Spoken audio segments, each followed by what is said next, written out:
Bonjour, je m'appelle Virginie et je suis coiffeuse. Aujourd'hui, on va parler de l'histoire de vos cheveux, l'historique et en quoi il est très important pour vos futurs projets de couleurs, mèches, coloration, permanente et autres.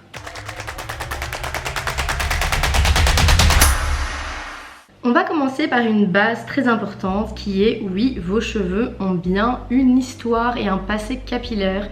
Il ne faut pas croire que ce que vous avez fait il y a 1 an ou 2 ou même 3 ans, dépendamment évidemment de si vous les avez coupés ou non, que ça disparaît complètement de vos cheveux. Ça reste. Et c'est ça qui crée en fait l'historique capillaire de vos cheveux.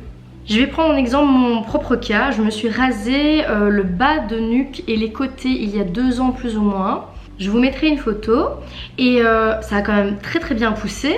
Mais vous voyez que ça prend du temps à pousser. Pour vous donner une idée, voici la longueur plus ou moins que j'ai obtenue en 2 ans pour mon côté. Et alors ici au niveau de la tempe, puisque ça ne pousse pas forcément, ça pousse pas pareil, puisqu'ici on part du bas du crâne et ici c'est quand même plus haut. Vous voyez, ça arrive à ce niveau-ci. Donc quand même, ça prend un peu de temps. En quoi cet historique va être important ? Il faut bien comprendre que tout changement capillaire induit forcément une question de permanent, sauf en cas de coulage ou patine. Mais je vous ferai une vidéo sur les coulages et les patines, je pense, parce qu'il y a énormément d'incompréhension sur ce sujet. Je ne sais pas si ce sera la prochaine, mais très prochainement elle arrive. Je vous la mettrai en barre d'infos quand elle sera postée. Et par permanent, je veux dire quoi? Je veux dire que oui, vos cheveux poussent. Donc imaginons ici, j'ai pas refait de mèche depuis le mois de novembre. Donc ma racine ici, elle est naturelle. Il y a un bout de coulage puisqu'on avait retravaillé ma racine en coulage quand j'ai fait mes mèches. Mais le gros de ma racine est naturel. Mais évidemment, on est en avril. Donc de novembre à avril, il y a quand même pas mal de mois qui se sont écoulés. Mes mèches sont toujours là. Voyez-vous? Le problème, imaginons, nous sommes en novembre, je fais mes mèches. En décembre, une folie me vient, je veux passer au noir, ou au brun, ou au châtain, je veux foncer mes cheveux. Ce n'est pas un problème, mais il va falloir faire quand même très attention et voir avec votre coiffeur. Si vous êtes quelqu'un qui aimait bien changer, on va sûrement pas passer sur une couleur permanente, on va essayer de vous faire ça plutôt en coulage. Mais dans ces cas-là, le gros problème, ça va se délaver. Et souvent, c'est ce qu'on n'aime pas. Après, c'est une bonne idée de tester avec un coulage ou une patine, de voir avec le temps si on aime bien l'effet foncé ou non, parce que au moins, avec ça, vous pourrez récupérer votre couleur beaucoup plus rapidement. A contrario, si vous foncez avec une couleur permanente, vous allez avoir les mèches qui vont être couvertes, et donc vous aurez un beau brun de partout. Mais il ne faut pas oublier qu'en dessous, toute cette partie-là sera méchée. Elle a été recolorée en permanent, mais elle est méchée.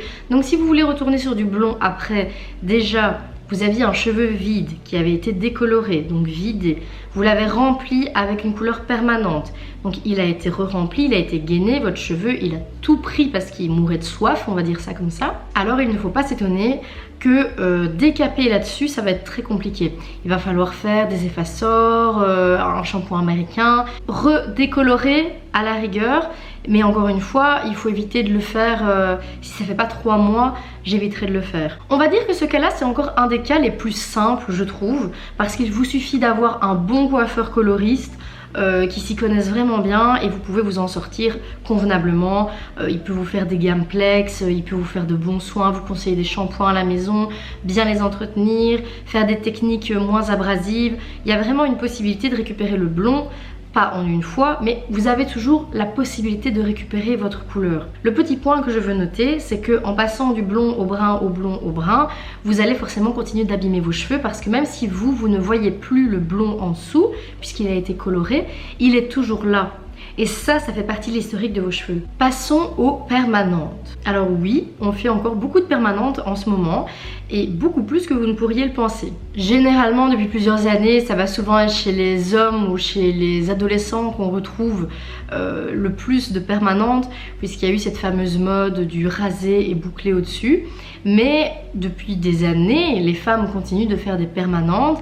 Les techniques se sont améliorées et il y a énormément de permanentes plus souples, plus loose. avec des bigoudous ou des bigoudis plus gros. Et là vous me dites d'accord, mais quel est le rapport avec la permanente et mon futur changement capillaire?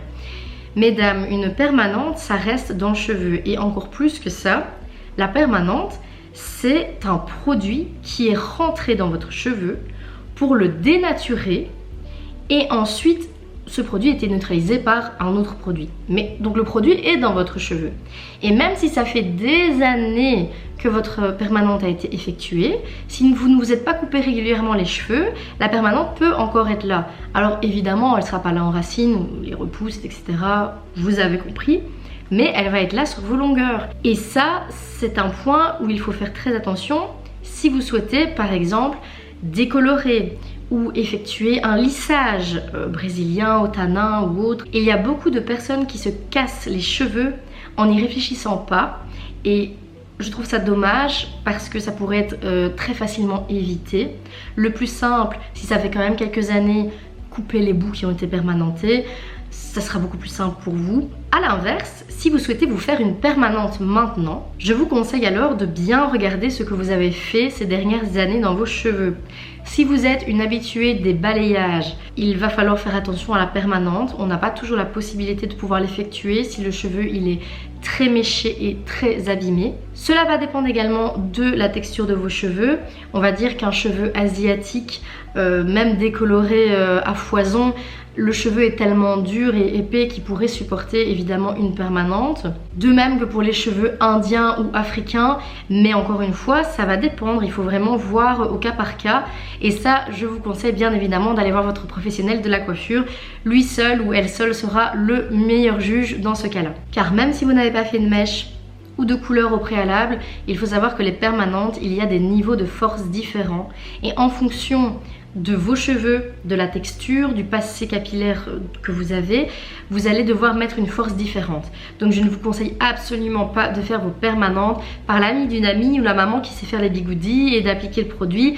C'est pas si compliqué que ça, je vous l'accorde. Ça a un prix certain en salon, je suis totalement d'accord avec vous, mais ça doit être fait par un professionnel parce qu'il ne faut pas oublier que c'est un traitement chimique. Vraiment, ça dénature votre cheveu. Donc faites-y bien attention. On arrive sur une autre partie qui est assez controversée, je le sais, mais il faut bien en parler. On va parler du henné, le fameux henné. Je sais que c'est très à la mode, je sais aussi que ça peut aider beaucoup de dames qui ont des allergies et qui ne peuvent malheureusement pas traiter les cheveux blancs ou faire des changements capillaires comme elles le souhaiteraient, et alors elles favorisent le henné pour cela, ce que je comprends totalement. Il y a aussi celles qui le font pour des points de vue écologiques ou naturels. Elles ne veulent pas mettre de produits trop chimiques sur leurs cheveux, et ça c'est tout à fait compréhensible. Mais ici je veux vraiment insister sur le henné et vos futurs projets capillaires comme les décolorations ou les couleurs. Je sais qu'avec les couleurs il y a un petit peu moins de danger, à part peut-être juste de payer votre service pour rien, parce que je sais que le henné il est tellement... Comment vous expliquer?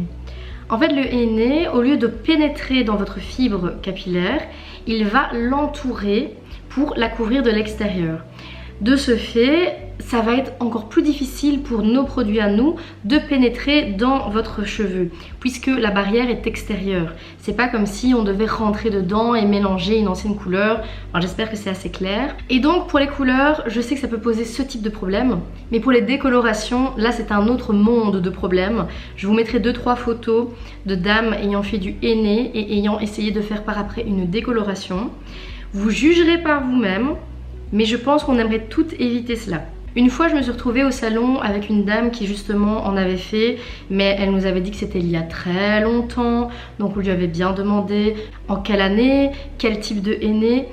Elle nous avait dit que c'était il y a très longtemps. De plus, elle avait les cheveux assez courts, donc on s'est dit qu'avec le temps, on avait quand même coupé toutes les parties.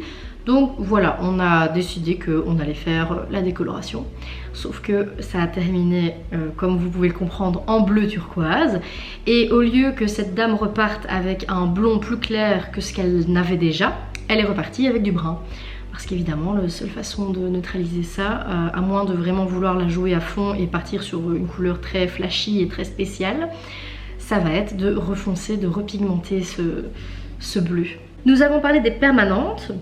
Nous allons également parler des lissages. Alors il existe multiples lissages, brésiliens, tanins, Tokyo, plein de lissages différents. En soi ils font tous la même chose, juste il y en a certains ils sont plus à la kératine, d'autres ils vont être vraiment beaucoup plus lissants. En fait les seules différences ça va être le niveau de force de votre lissage. Ceux qui vont être le moins forts, eh bien vous n'allez pas vous réveiller avec les cheveux tout plats. Vous devez quand même les travailler, c'est juste une aide au brushing. Et pour les autres plus forts, là vraiment vous avez le cheveu raide comme une baguette. Ici, pas réellement de gros problèmes au niveau de votre couleur. Le seul problème va être que ça va abîmer vos cheveux. Il faut faire assez attention parce que en fonction de votre lissage, c'est pour ça que c'est très important de savoir quel est le lissage que l'on va vous prester en salon, ou celui que vous auriez fait toute seule à la maison, avec une amie, ou toute seule.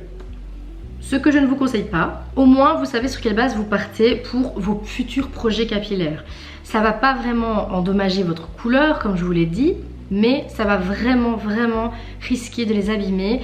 Et si votre souhait c'est de les garder longs, alors là je vous conseille d'éviter par la suite des choses un petit peu trop extrêmes comme les décolorations ou les produits très abrasifs. Ma conclusion c'est donc que si vous avez un bon professionnel de la coiffure à votre disposition, eh bien profitez-en et abusez-en, puisque grâce à eux vous allez pouvoir garder des cheveux en pleine santé, plein de brillance et pouvoir vous amuser. Comme je vous ai dit, il existe tellement de solutions annexes aux produits permanents, aux toutes boîtes dans les magasins de grande surface. Faites-leur confiance, faites confiance à votre coiffeur, à votre coiffeuse, à votre professionnel du cheveu. Eux auront les meilleures solutions pour vous en passant par des coulages ou par des patines beaucoup plus douces que des colorations permanentes avec des forts oxydants qui pourraient abîmer vos cheveux. Et je vous conseille également de faire de temps en temps des soins profonds en salon. Ça existe et c'est pas pour rien, c'est vraiment quelque chose qui va revitaliser vos cheveux de l'intérieur.